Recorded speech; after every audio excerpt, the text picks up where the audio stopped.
முயன்றதாக கூறி பாஜக மாநில தலைவர் அண்ணாமலை உள்ளிட்ட பாஜகவினர் கைது செய்யப்பட்டுள்ளனர்.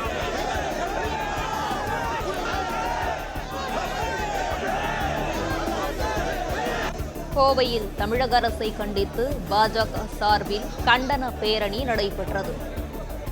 இந்நிலையில் தடையை மீறி பேரணி செல்ல முயன்றதாக கூறி பாஜக மாநில தலைவர் அண்ணாமலை உள்ளிட்ட பாஜகவினர் கைது செய்யப்பட்டுள்ளனர்.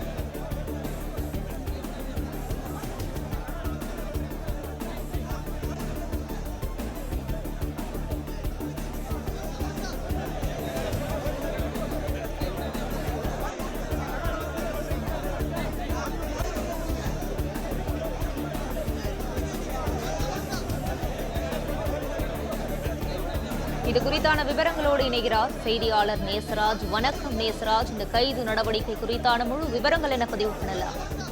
வணக்கம்.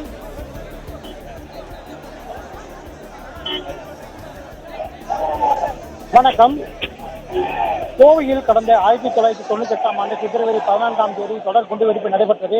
இதில் 58 பேர் கொல்லப்பட்டனர், 200க்கும் மேற்பட்டோர் காயமடைந்தனர். இதில் முக்கிய குற்றவாளியாக பாட்ஷா கைது செய்யப்பட்டார். கடந்த சில தினங்களுக்கு முன்பு தனியார் மருத்துவமனையில் சிகிச்சை பலனளிக்காமல் உயிரிழந்தார். இதனையடுத்து அவரது இறுதி ஊர்வலம் கோவையில் நடத்தப்பட்டது. இதற்கு பாரதிய ஜனதா கட்சியினர் கோவை மாநகர காவல் ஆணையர் அலுவலகத்தில் புகார் மனு ஒன்றை அளித்துள்ளனர். இதனையடுத்து தற்போது காந்திபுரம் பகுதியில் இறுதி ஊர்வலத்திற்கு அனுமதி கொடுத்த காரணத்தினால் பாரதிய ஜனதா கட்சியினர் மாநில தலைவர் அண்ணாமலை தலைமையில் கருப்பு தின பேரணி தற்போது நடைபெற்றது. இதில் அனுமதி இல்லாத காரணத்தினால் பாரதிய ஜனதா கட்சி மாநில தலைவர் அண்ணாமலை அவர் கைது செய்யப்பட்டனர். தற்பொழுது காந்திபுரம் பேருந்து நிலையத்தில் பாரதிய ஜனதா தொண்டர்கள் அந்த தரையில் அமர்ந்து தர்ணா போராட்டத்தில் ஈடுபட்டு வருகின்றனர். இதுபோன்ற நிகழ்வுகளை பாதுகாப்பு பணிக்காக கிட்டத்தட்ட 1000க்கும் மேற்பட்ட போலீசார் பாதுகாப்பு பணியில் ஈடுபட்டு வருகின்றனர். இந்த ஆர்ப்பாட்டத்தில் ஈடுபட்ட பாரதிய ஜனதா கட்சியினர் தற்போது கைது செய்யப்பட்டுள்ளது குறிப்பிடத்தக்கது.